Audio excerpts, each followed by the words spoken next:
How are you, everyone? How are you, everyone? I hope you are all well.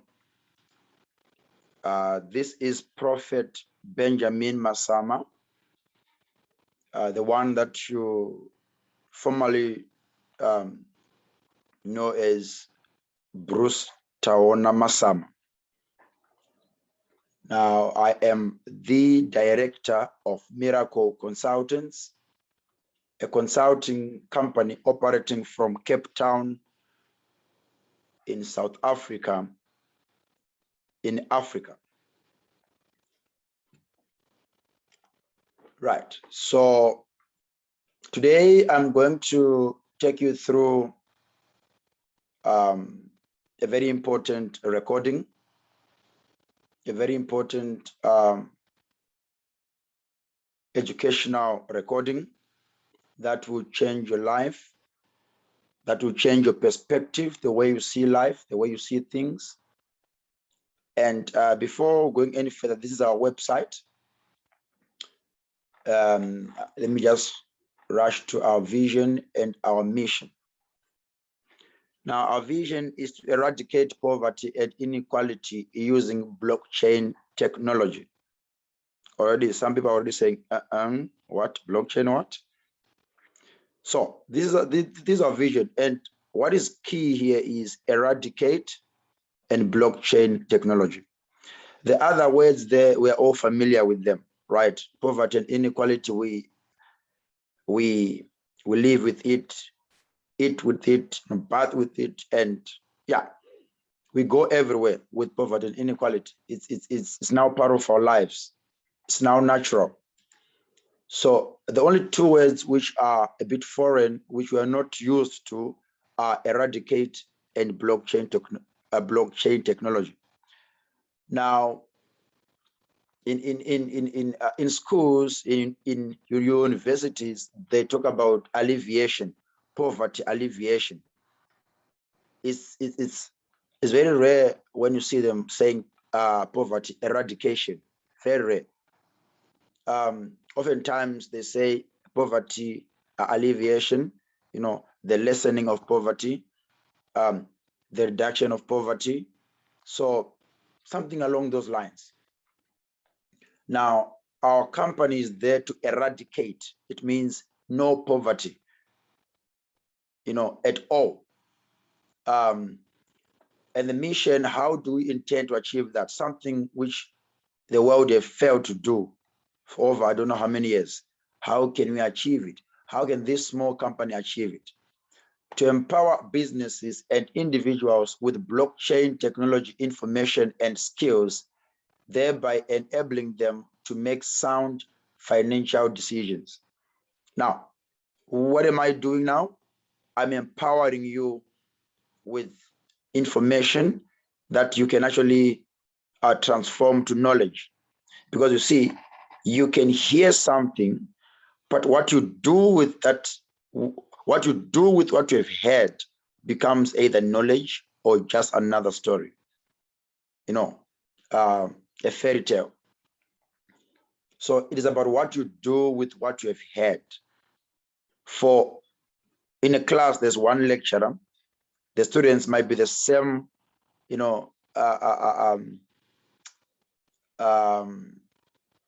they might have the same level of IQ, of IQ, they might be, identical in almost everything, but except to one aspect. How do you take information? So, for example, when I say where you are going there's a pit. Be very careful. You might fall in it. Someone will say, okay, let me run straight. Okay. When I come across the pit, I'll jump. Someone will say, okay, let me walk carefully. As I approach the pit, I have to go around it. So you see, I mean, two people have had the same information, but they've acted differently. So what you do with information is what determines if it will be knowledge. because knowledge, comes from information, which comes from hearing. Okay, so just like in church, just like in church,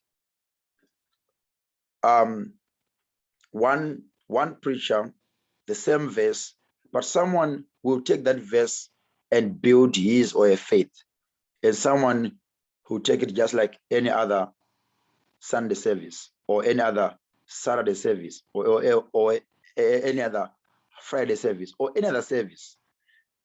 So now, so you might be wondering, I mean, I can imagine if I go to a public event and then I introduce myself as a prophet, people, they expect to see or to hear prophecies. Now, this prophet is now tapping into blockchain technology. It becomes worrisome to the audience. Okay, are we in safe hands? So before that, let me just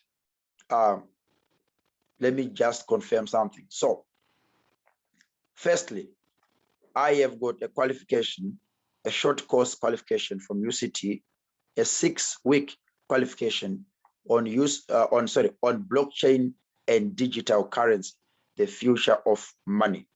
It's a short course from UCT.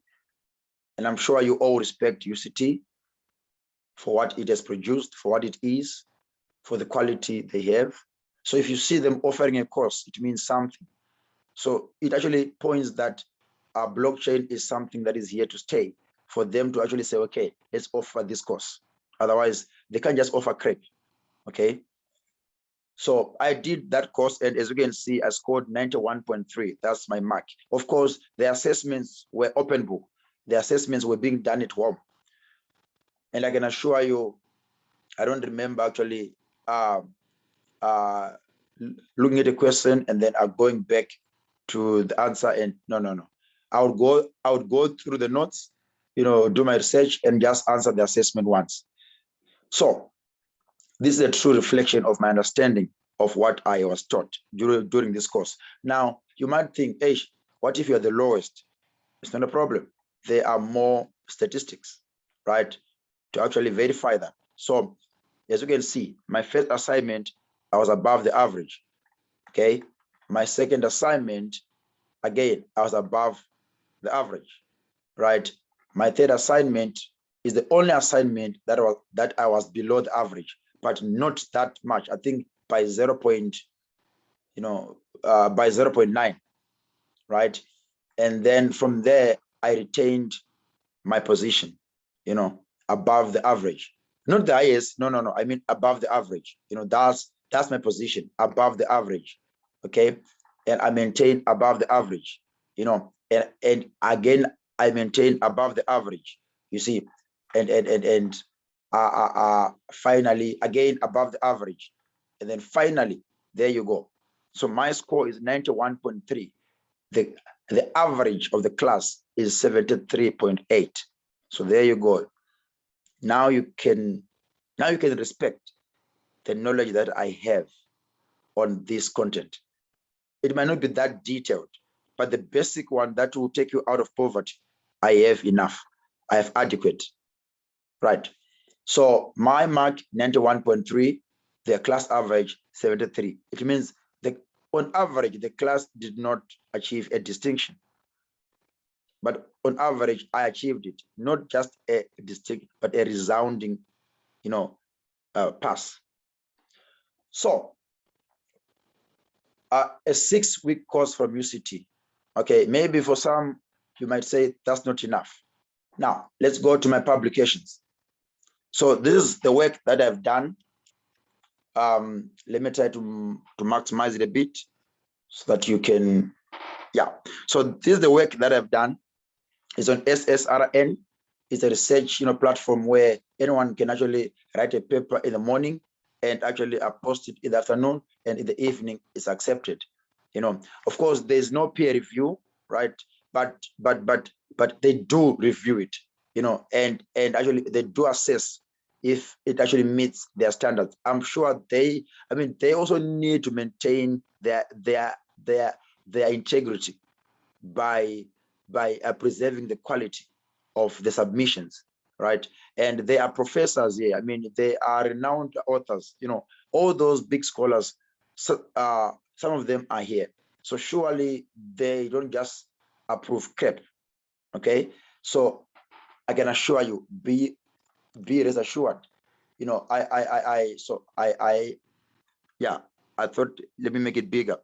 So the number on top is for views, and I'm talking from column number 2 from the right, next to comments. So the number of top or on top is views. The number at the bottom is for the downloads. So if you look at the first article, Universal Money, what, I've got 106 views and 10 are downloads.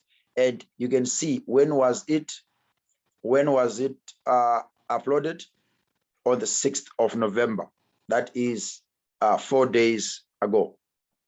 But already I've got 106 views and 10 downloads. And remember, for you to get a download, people must have actually liked what is in the abstract, right? And so I can assure you, this is, it might not be of that quality that you want, but it is enough and adequate to make an impact in the research world. You know, some people were saying, please don't say I have published if you are working with SSRN, but I beg to differ. I mean, this is a publication. It's a pity that our education system has taught us that for you to be called a publisher, you must go through, you know, these formal journals where there's a peer review and there's a rigorous, sometimes unnecessary, you know, review, because at the end of the day, it's about putting the message across. You know, this issue of trying to attain perfection is actually resulting in a disservice to many people. So now I'm going to open one by one. I want you to see which journals each article is distributed to. As you can see, the status is distributed. So initially it is submitted, then approved, then distributed, meaning it is now available in other online, you know, channels. So this one has been distributed in the Emerging Markets Finance e-journal. Okay, so if we click here, just for interest sake, so you will see, right? So okay, you can see there. My apology. But anyway, so this is the e-journal that it has been now, and now it is scheduled to be distributed to, or rather in the cryptocurrency research e-journal. So you see, we are already making an impact. We as a company are already making an impact. The world will know about our company, you know, by our publications. Now let's go to the next one, the one on forex trading.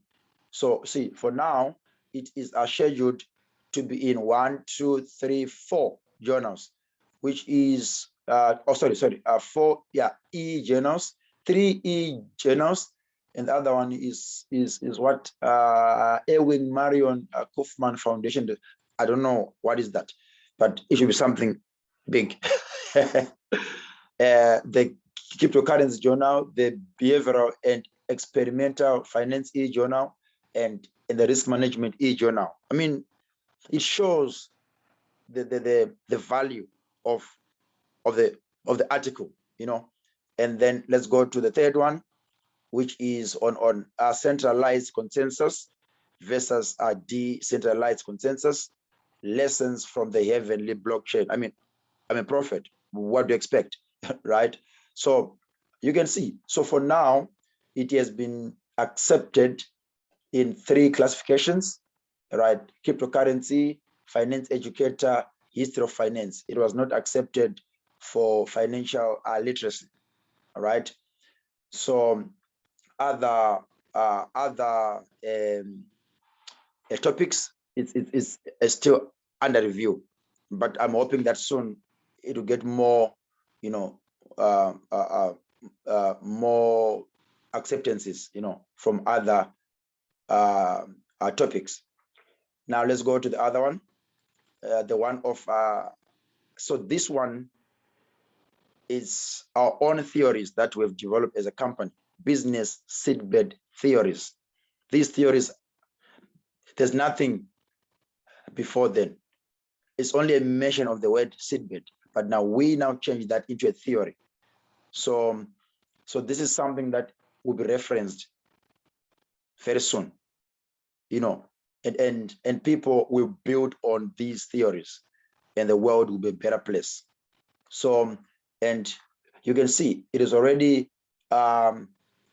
into 2 journals, comparative political economy, comparative capitalism. You know, those are big words. I don't even know what they mean. All I know is it's political and it's economical. and the next one, political economy, development, international development efforts, and what.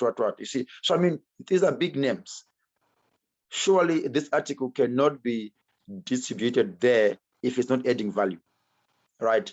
And once it's available there, it will get more downloads and more views. Can you see? So now let's go to the other one, to the second last, you know, theoretically assessing blockchain solutions for Zimbabwean citizens. This is applicable to the entire African continent, right? Can you see? So it's so far it is distributed in 2 journals and 8 pending, or rather 8 are scheduled. Can you see? International political economy, cryptocurrency research, social sciences education, monetary economics, international financial flows, monetary economics, you know, those big names, you know, those big names, development economics, macroeconomic issues in developing economies. You know, they will know that there is a company called Miracle Consultants and a guy by the name Benjamin Masama. You know, so it's a testimony that our work is actually worth it. And the last one, so just 3 e-journals, but this one actually, at some point, it was in the top 10 of the SSRN in 2 journals. I think it was the innovation one. Yeah. So it was in the top 10.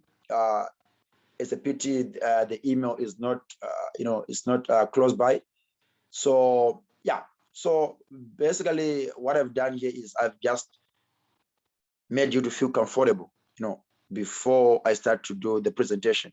Feel comfortable, be confident that this guy is a prophet, yes, but he is also, or rather, he is an economic prophet. So we can be, we can relax if he wants to teach us about economic things, because he is an economic prophet, right? So this is our work. And guess what? Just after 3 articles, as we were busy with our 4th one, right, we received an email from Eleva Press. In case you don't know them, let me actually bring them up. Eleva Press is a publishing company registered in Europe. Okay, so one of the editors there contacted us and said, listen, we have seen your work. Only 3 articles, not all 6, only 3. We have seen your work, particularly this one. Then they, I think, referenced the feasibility of what. So they said, we want to actually publish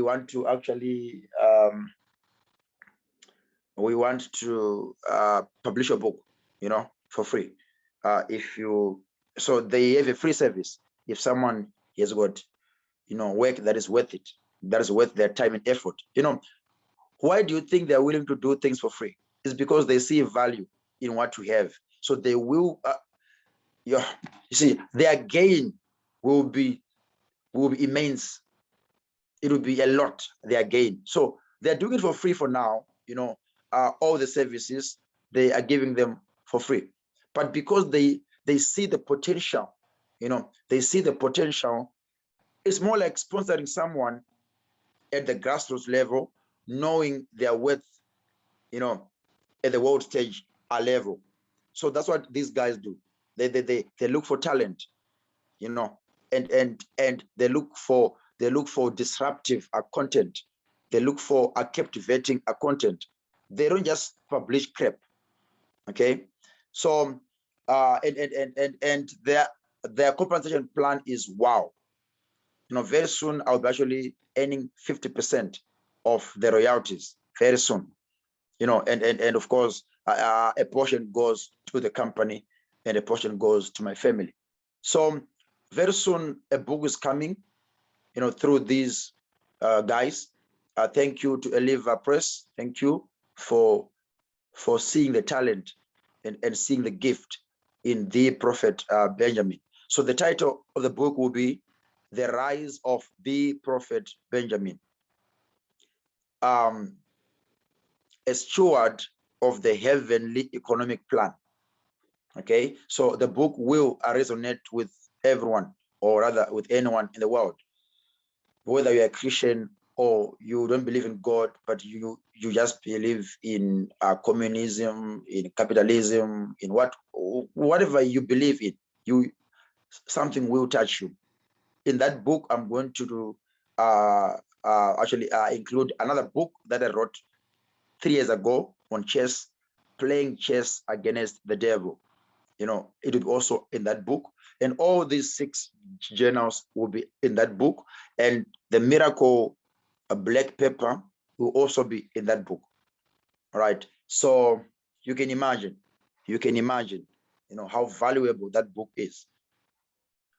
Presidents, ministers, governors, respected people, they will buy that book, just to get the heavenly insight of things. So now you are confident about myself as a teacher, okay, as an economic teacher. Now the question now is blockchain really worth it? Okay, so let me take you to this company. Now this is Blockchain Council. It's an international company that's focusing on blockchain education, right? At a formal level, right? Just like you saw my first certificate from UCT, they're also offering certificates which are internationally recognized. You see, they actually have online degrees. Okay, actually, let me try to zoom this one.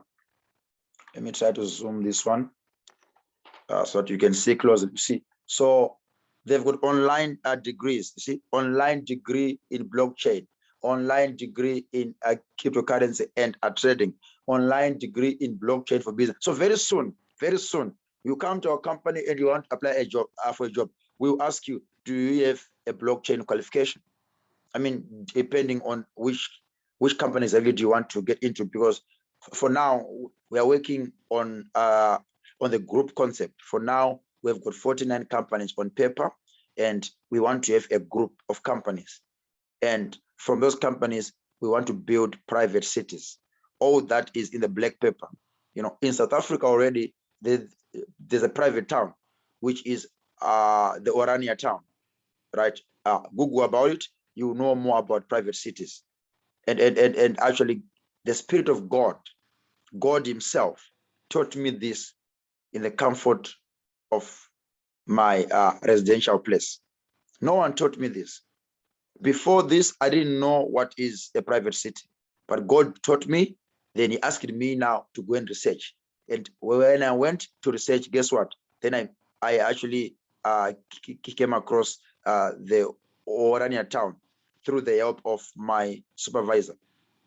So now you can see that, okay, now you're in safe hands. Okay, so a blockchain is and also there are also blockchain certificates in case you don't want a blockchain degree, because a degree is actually more demanding, right? So now you are now comfortable. You see, you were a bit hesitant to listen to this insane prophet who claims to know everything about money and also about the spirit. Although I didn't claim to know everything, but that's what some people are actually calling me. Some are calling me insane, and actually I have my weapon against that perception, and I will unleash towards the end of this recording. So now that I have actually uh, built your confidence in both the presenter and the topic, now let's move on now to what you must learn. Okay, all these things were just to build a rapport, just for you to actually. So now there is the unveiling of the company, Miracle Consultants. Just bear with me with that yellow text there. Yeah, I could not get it off. Unfortunately, I'm not that tech savvy. So yeah, Miracle Consultants, and that TM, I don't think it is there. No. It's actually an official trademark or sign of an officially registered trademark. So if you use either that dove with a leaf or anything that is, that we can actually perceive to be an infringement of this, we will sue you. Even the name Miracle consultants, no one can use it because we have actually applied for a trademark for that. So it shows you how serious we are, and it shows you the vision that we have. I mean, if we can pay for it, because this trademark was paid for, I think, 2 months ago, before we even started. See, up until now, we don't even have a single client up until now. But you can see all these things that we've done. We've paid for a trademark. We had a pre-launch in a 4-star hotel. I mean, all those things. Just look at the logo itself. It's first class. You see, if someone says to you, this is the richest company in the world, would you disagree? I mean, let's say you did not know that the company belongs. The company was given to me to manage it, and you just come across this name and this logo, and someone says this is the the richest company in the world. Would you argue with that? Because this is classic. The logo itself is classic, and so that's why we are saying believe it. It's happening because blockchain technology is coming with things that are unrealistic. People getting $4,000 per day. US dollars. I mean, that is unrealistic. It's unheard of. But trust me, the Lord has opened the floodgates, the economic floodgates. The banks of heaven have been opened wide open, and money is just flowing. And people are singing, "Let it rain." Open the floodgates of heaven. Let it rain. So believe it. It's happening. So let's actually dive into it. So what is a crypto asset? What is a crypto asset, right? So a crypto asset, let's look at the two words separately. Crypto means something that is hidden or to hide something, so that is crypto. So I can send you a message, I love you, but I'll send you either in numbers or in letters, right? So maybe we have got our own way, so and I will train you on how to decode my messages. So even if your mother or your father, or let's say we are still are doing that boy girl thing, and between the two of us we have actually learned our own secret language. So I can write a letter, a 1-page letter, but hiding the meaning. So that is like cryptography, the art of hiding things, and then when you read that letter and you start smiling and you start blushing and you start smiling and blushing because of the words, I love you, I can't sleep, you are my everything, you know, yesterday I did not sleep, and also yesterday when I slept, all I could see was just you, and then all those nice sugary words, although in most cases they'll be just fake. But anyway, your mom will see you smiling, smiling and blushing, and she'll sneak through, sneak, and then, grab the letter from you, and then, looks at the letter and it's gibberish. And she'll ask you, what language is this? And then you're like, no, mama, it's Spanish. So you see, that is crypto, hiding things, right? So what about assets? So I thank God, God has trained me for this role. I've been an accounting lecturer, or rather an accounting teacher, for more than 10 years. So an asset, in simple terms, is anything that you can get value out of, right? So that's an asset. If you've got a phone, you can sell it for money. So that's an asset. If you've got a car, it now depends with what do you use it for. I think it's Robert Kiyosaki who said, rather buy assets instead of liabilities. So while many people list their cars as assets, right, they are actually liabilities. So it depends, because remember, an asset must give you value, right? So yeah, now so our crypto is hiding and asset value. So now, what is the definition of that? So this is simply a virtual representation of value, because okay, let me see if I can actually maximize this a bit. Right, I can. That's awesome. So definition of crypto asset is simply a virtual representation of value. Simple definition. Okay. Virtual, it means you can't touch it. In most cases, it's on the internet, right? Let's go to the next. Okay, sorry. Now it looks like I cannot proceed if I've zoomed. Okay, so right now there, that is actually a graphical representation of the crypto assets that we have in the world at the moment. And using the information that is in the literature, our company came up with this. So mark my words, very soon, almost every journal, almost every article about crypto assets, we will have this. Even the reserve banks, they will quote this.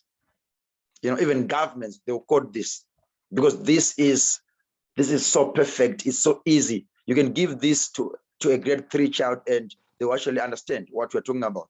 That crypto assets are either issued by the government or by a private entity, right? So actually, let me try to maximize. So yeah, so we are saying crypto assets are either issued by the government or by a private entity, right? And then they are split into cryptocurrencies and tokens, right? So cryptocurrencies are further split into store of value, more like gold, and daily payments currency. Then the tokens are split into utility token, security token, and non-fungible token, right? So let's proceed to the next. Okay, I guess I have to again. Okay, right. So what is a payment currency? So it is simply used in day-to-day transactions, e.g., USDC, USDT. Many companies right now, they accept payment in a USDC because it's just the same as physical dollar, because these currencies are pegged against the physical dollar. So if you want to print 1,000 USDCs, like the coins, you must put 1,000 US dollars aside, or something that is material and equivalent to that, right? So that's why they're called stable coins, is because the prices are stable, right? And also the central bank digital currencies, they're also are payment currencies. because they also you've got a stable price. Now, a store of value is more like the digital gold, and so far Bitcoin is more or less attained that status of being a virtual gold, and then a utility token. So any service, that you might think of. Imagine if Uber had actually issued a token before it's coming to South Africa and say, when we come to South Africa, all users can only use the token to pay for a service, right? So that's an example, So just like us, we are going to issue our tokens very soon, so that if you want to buy anything from our shops, we don't use, we might say no to the rand and say yes to our own ecosystem token, right? But that token, you must buy it with rands. So you see, if we issue it now, right, and then we say this pair of shoes is one miracle token, right? Or one miracle, because our currency will be called miracle, be it fiat, if we are to have fiat, but I doubt. But our digital currencies, it will be one miracle, right? 0.4 miracle, 0. What, yeah, 2 miracles, 10 miracles.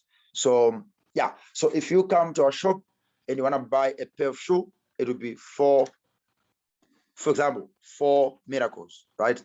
Now at the moment, maybe 1 miracle will be equal to maybe 100 trends, right?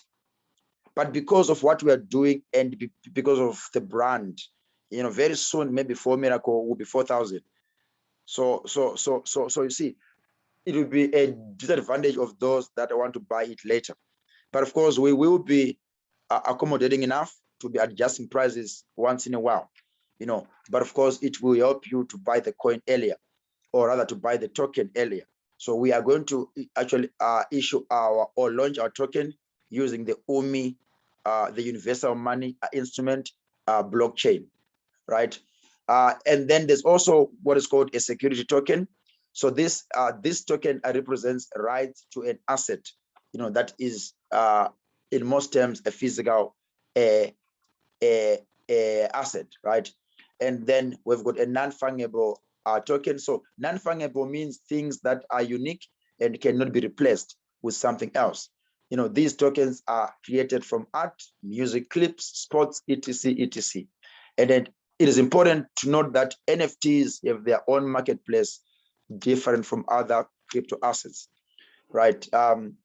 So yeah, but of course, we are seeing the rise of blockchains, which are actually trying to incorporate the two on one exchange, so that there will be one side for NFTs and one side for other crypto assets. So let's move on to the next part. Now, what is blockchain? What is blockchain? Now, blockchain is simply a digital record of transactions that is distributed to many participants. And those participants are called nodes, right? So these are computer nodes, that will be keeping a record of who is owning what. You know what I mean? So now this is a digital record. It means it's not physical. Let me ask you a question. We all know that, okay, those that are, to all those that believe, whether a Christian, whether you're a Muslim or any other, I believe that you might have.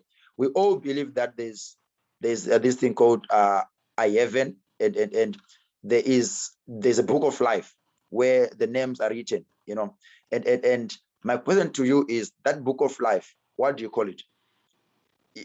Is it not a digital record?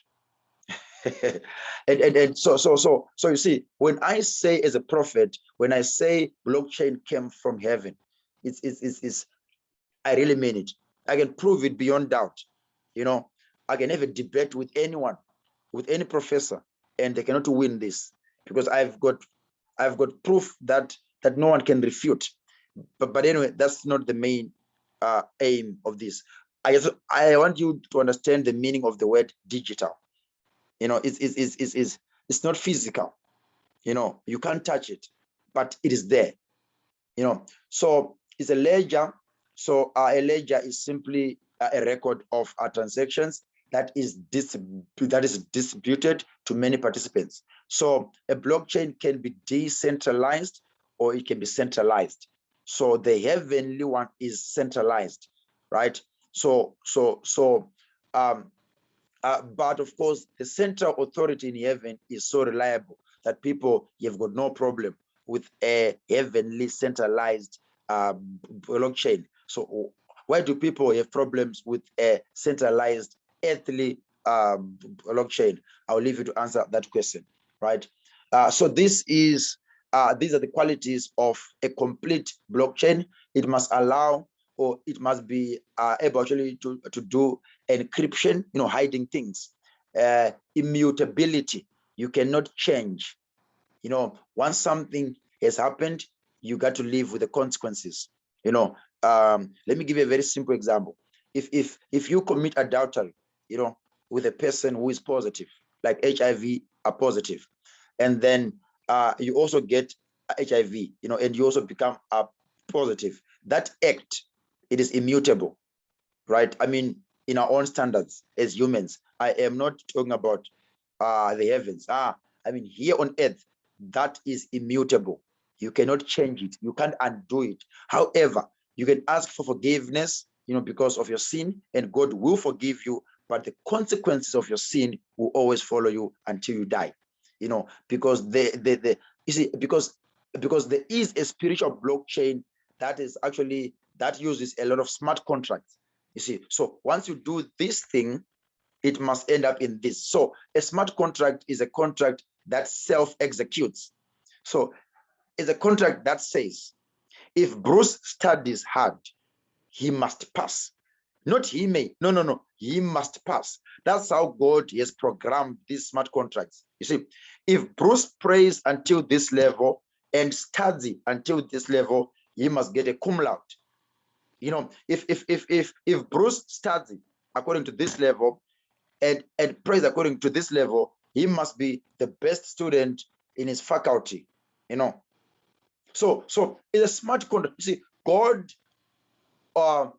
uses smart contracts. You know, things that you see, that's why people say God is all knowing. He knows the end from the beginning. You know, so there are a series of smart contracts that you are activating in your life every day. You are activating a smart contract every day. See, that's why people say, right, what you do today determines what you are tomorrow, because it's a smart contract. You know, it is immutable, and the heavenly one, only God can change it. If he wants to, he can change. You know, not the past, but the consequences in the future. He can actually, you know, change. But of course, the actual act, that one, it is immutable. It will forever be there in the records. You see, but the consequences of that, you know, God, he has got that power to actually, you know, erase everything.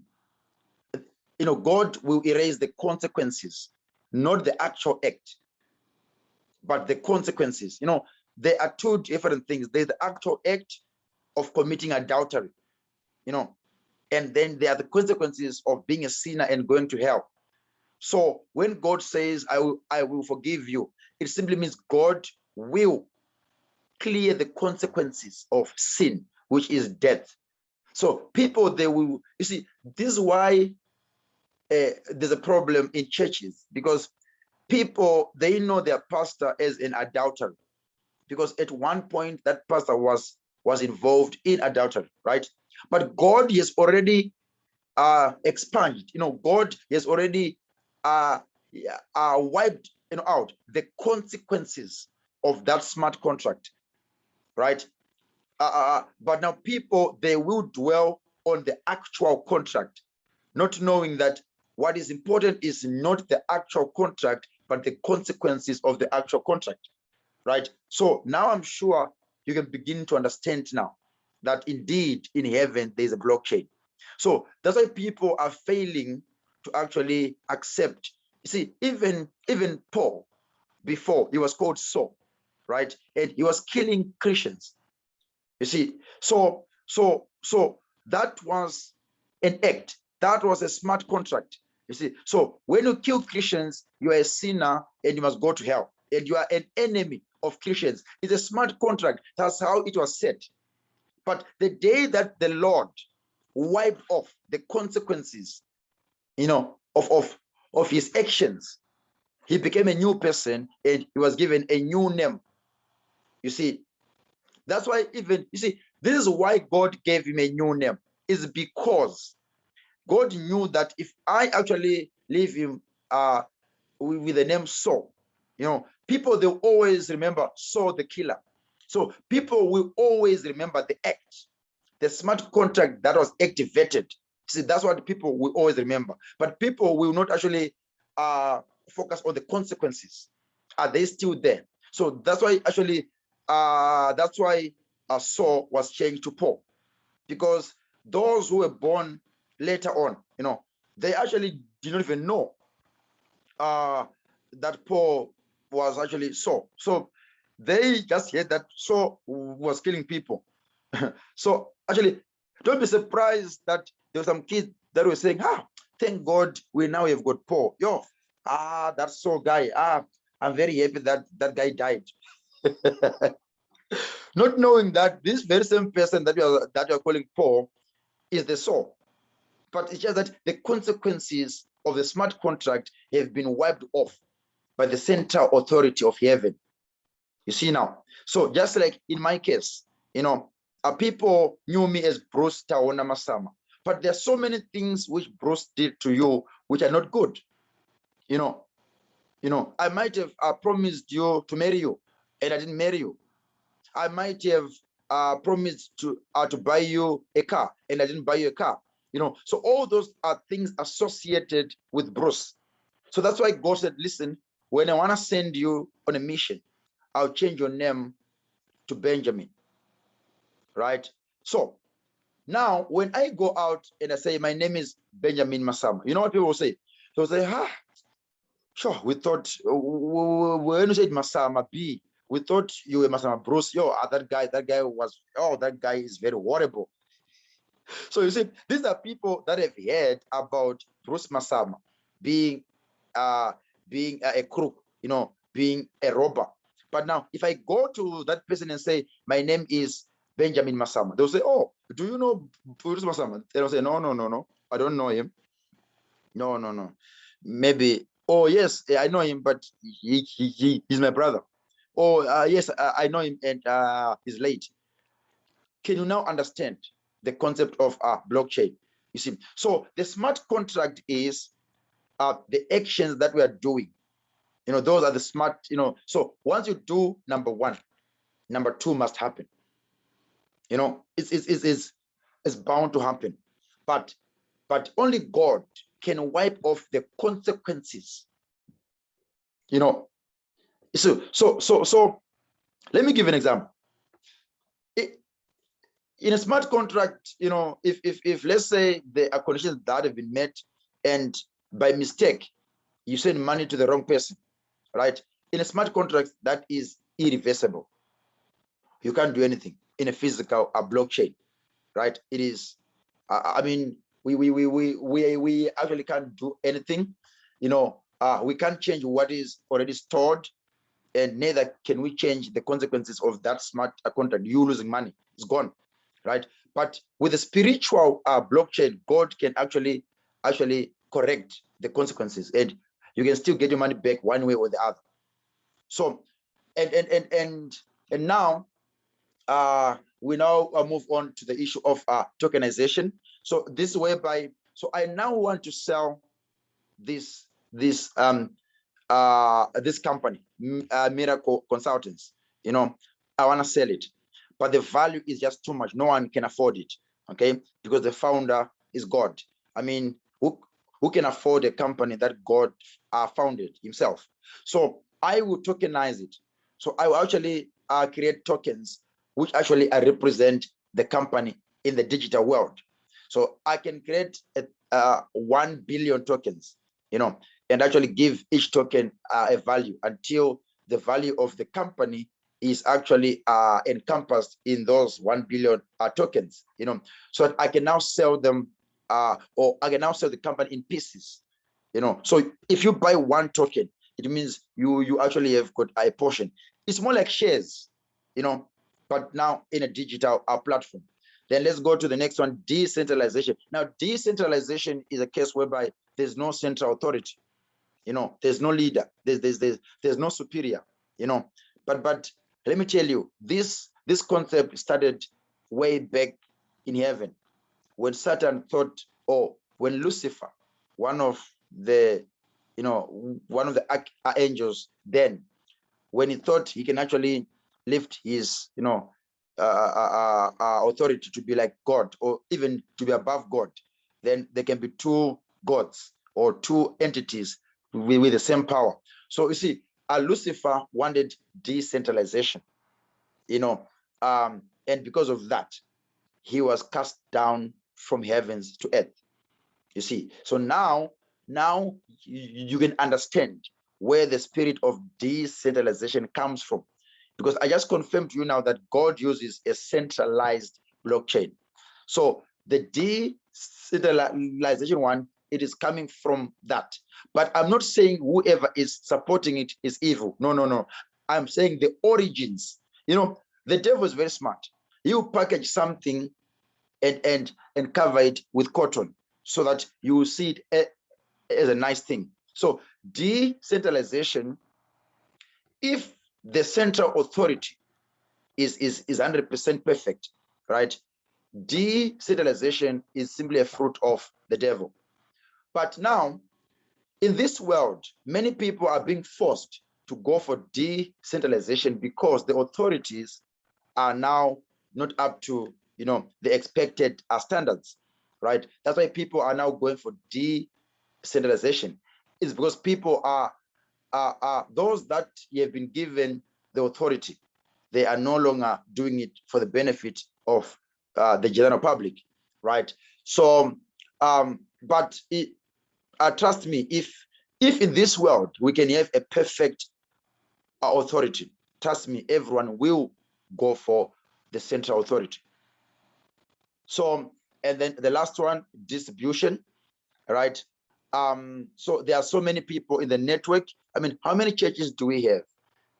How many churches do we have? How many prophets do we have? I am not the only prophet. There are so many prophets. So that is distribution. There are so many nodes.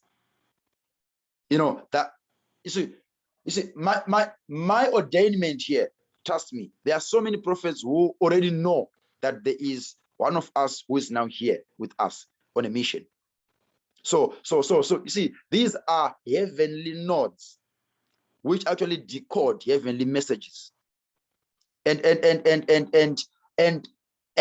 these nodes, they've got ranks. There's what you call I think it's a light node. I'm now talking about the proof of authority. There's a light node, there is a validator node, and there is a master node. Those things. So that is the proof of authority, consensus algorithm. Okay. So yeah, I mean, here I'm giving you milk, bread, and bones in one video. Sorry, in one recording, so that you would always play it over and over again, so that I wanted to repeat again at this thing. That's why I'm going deep and actually relate this to the heavens, so that you understand. So how many churches are here? There are so many, right? And remember, just like with churches, there are some nodes that can be corrupt, and thereby actually corrupting the whole system. But just like with the UMI blockchain, that's why I'm so in love with that blockchain, because it resembles the one in heaven perfectly. So the UMI blockchain, if you are a node in their blockchain and you are corrupt and you want to actually approve things that are not there, like false prophets, right? Those are corrupt nodes in this world. False prophets, those that are building churches for their own stomachs, those are all corrupt nodes. And God, will have a way to sideline you and eventually to terminate you. So yeah, so this is a blockchain, a complete blockchain, right? So now I have already explained these terms as I was going through them, so there's no need for us to actually go through them again. So you can just pause and read. But I'm sure by now you understand both the earthly blockchain and the heavenly blockchain. And the Umi blockchain is the one that is a replica of what is in heaven. Because remember Moses, when he was building the tabernacle, he was given instructions according to the one that is in heaven. So in heaven, there is a tabernacle in heaven, right? Where the angels come and minister and yeah. So God simply took those measurements and whatever, and actually gave them to Moses. So that is a clear example that what we see here in the physical is a manifestation of what is in the spirit. So yeah, now let's move on to the opportunities, right? So number one, hold on to dear life. Hold on to dear life, right? Hold on to dear life. Hodl. Someone some time ago, they wanted to say I'm holding, and then they said I'm hodling. So hodl simply means hold on to dear life. Once you buy your coins, those coins they will become your life, and you must hold on to your life. If you know that this smartphone is your life, will you let it go? No. Will you sell it? No. Will you give it to someone as a gift? No. You hold on to dear life. So you must select a promising asset, buy the asset, and hold it for a long time. So those who were given bitcoins, or those who bought bitcoins early in 2009 and 2010, imagine if there were 10 bitcoins, right now they are 10 million richer. If I'm not mistaken, the last time I checked, one bitcoin was actually more than 1 million. So see, they were holding on to their dear life, and now they are enjoying their life. So, and the next thing is you can be trading. Trade means you buy crypto assets at lower prices and sell them at higher prices, right? You can trade manually or use a robot. There's a trending robot called Royal Q. Believe me, it is doing wonders. And trust me, in Africa, very soon it will be compulsory, for every person to have a Royal Q, a robot. Our company is going to push for that, to make it compulsory, to a point whereby a government can even register the robot for the citizens. Those people who are, guys, come on. Those people whom the government is giving, these monthly allowances. I don't know, what do you call them? What do you call them? SASSA grants, and yeah. Guys, come on. Don't you see this as a divine tool? So the government must just register a robot for each SASSA grant recipient, right? And then put, let's say, 200 US dollars, depending with what they want to be in the end of the at the end of the month, right? So they put, number one, they register a robot for each SASSA grant recipient, right? And then they now put some money in that robot, and of course that person is given the password and stuff. So that means no person again will go back to the government for a SASSA grant, because the robot will be trading. And guess what? The government can even go a step further and employ a professional trader, whom all the SASSA grants recipients will be copying, because the Royal Q has got a function where people can copy a professional trader, right? That means the government will have, oh my God, that is actually a paper. Trust me, before the end of the day today, you will see a paper on this, applying the Royal Q robot to actually alleviate the burden of SASSA grants from the South African government.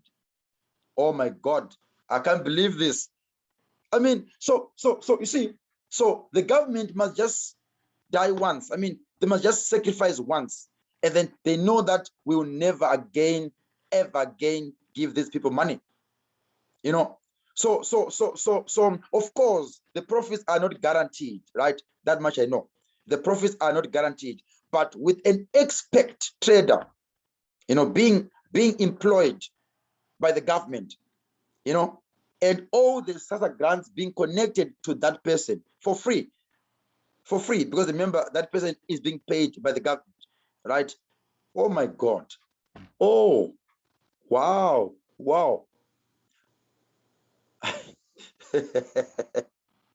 I can't believe this, honestly. This is deep. This is profound. And trust me, I did not think about this before the recording. Trust me.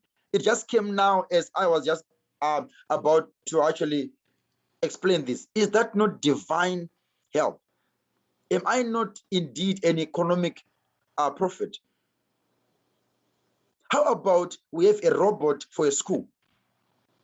How about we have a robot for a municipality? How about, oh my God. Wow.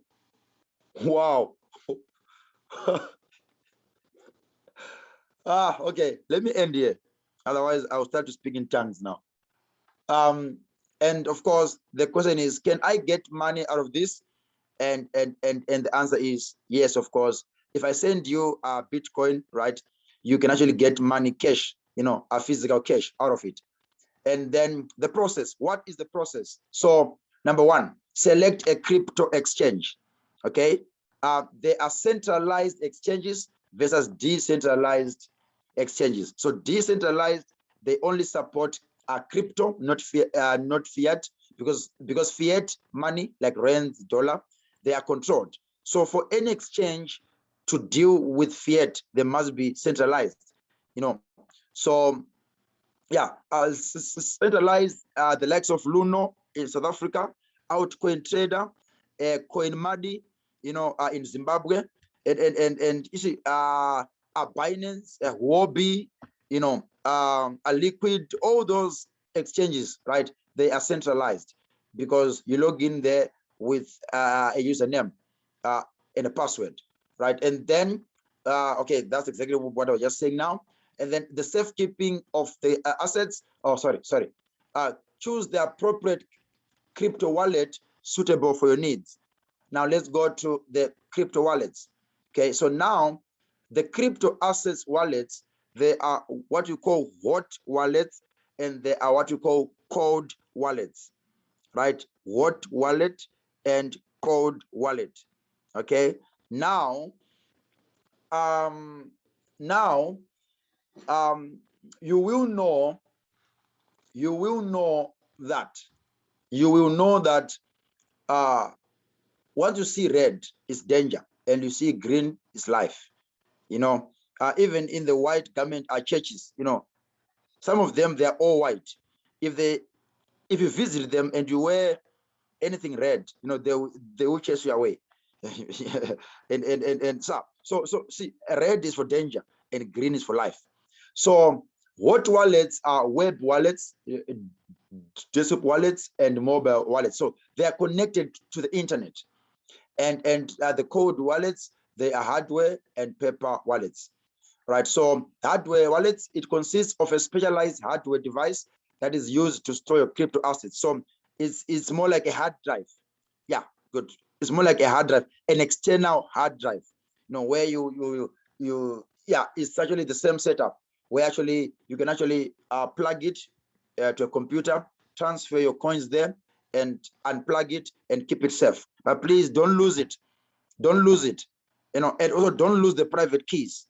You know, those numbers, those funny numbers. Those don't lose the private keys. You might have the it's more like having a hard drive, but there's a password that is locking everything in the hard drive and you can't remember it. So unfortunately, you can't retrieve anything that is in there without knowing the password.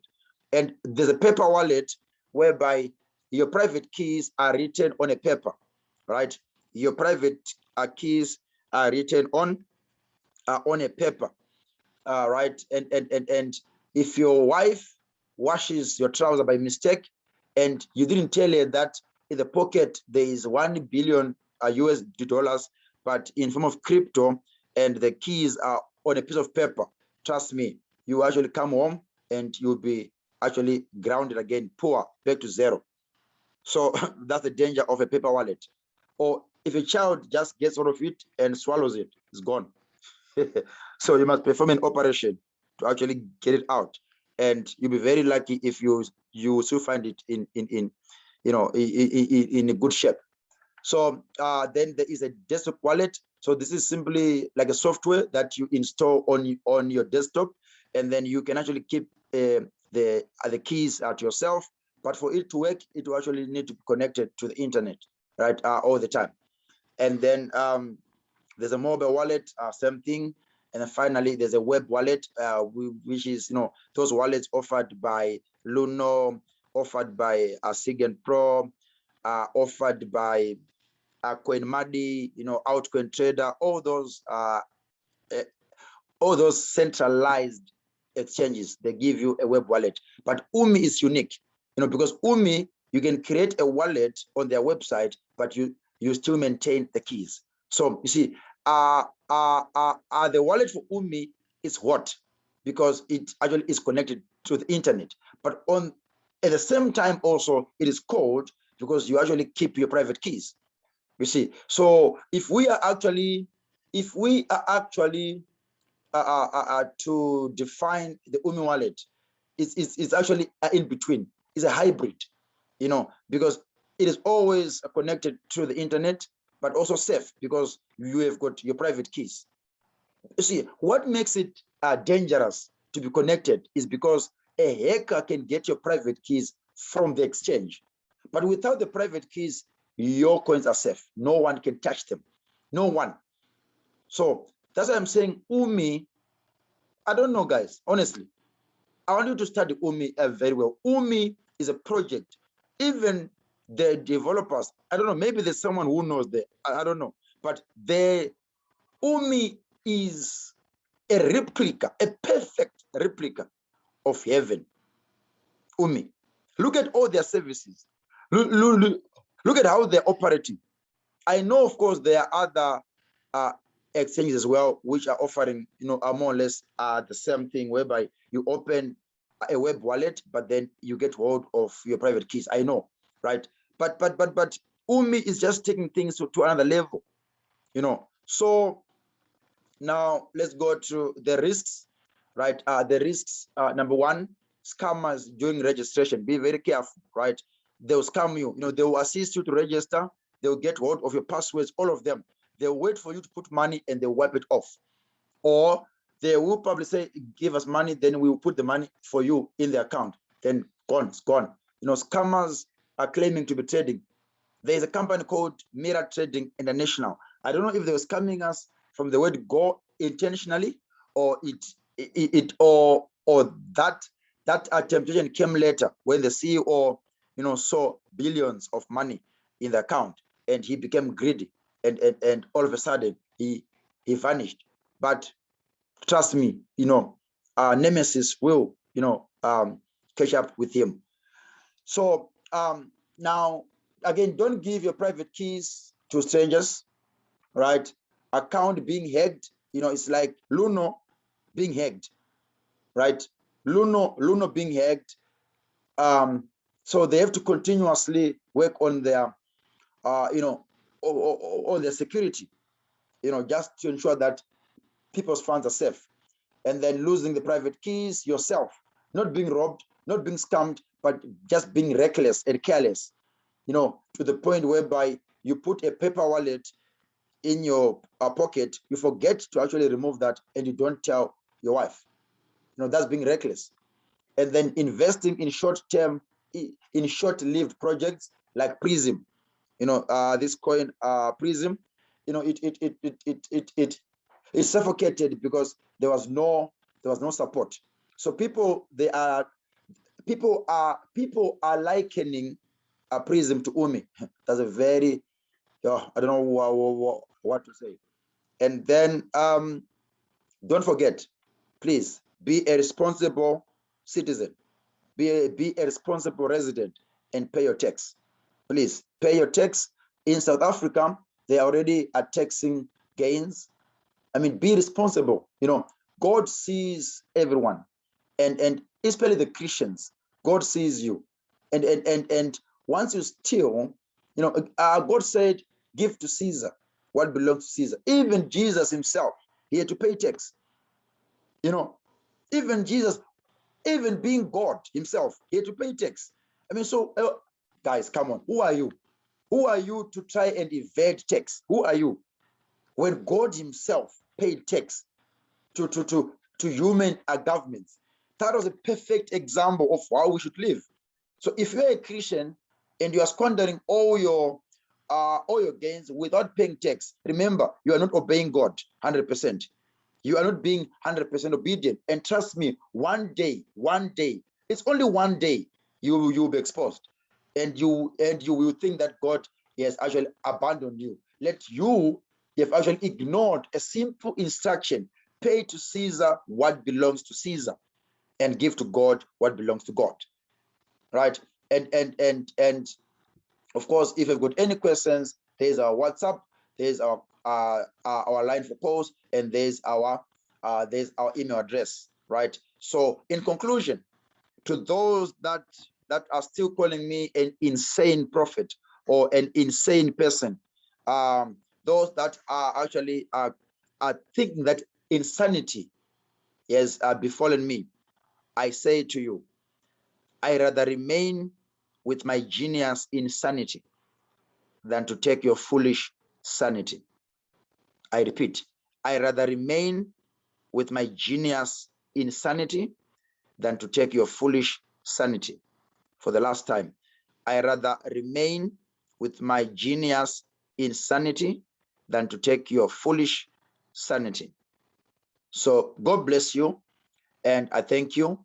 And in conclusion, I say, Prophet Benjamin Masama, aka the economic prophet. I say, believe it, it is happening.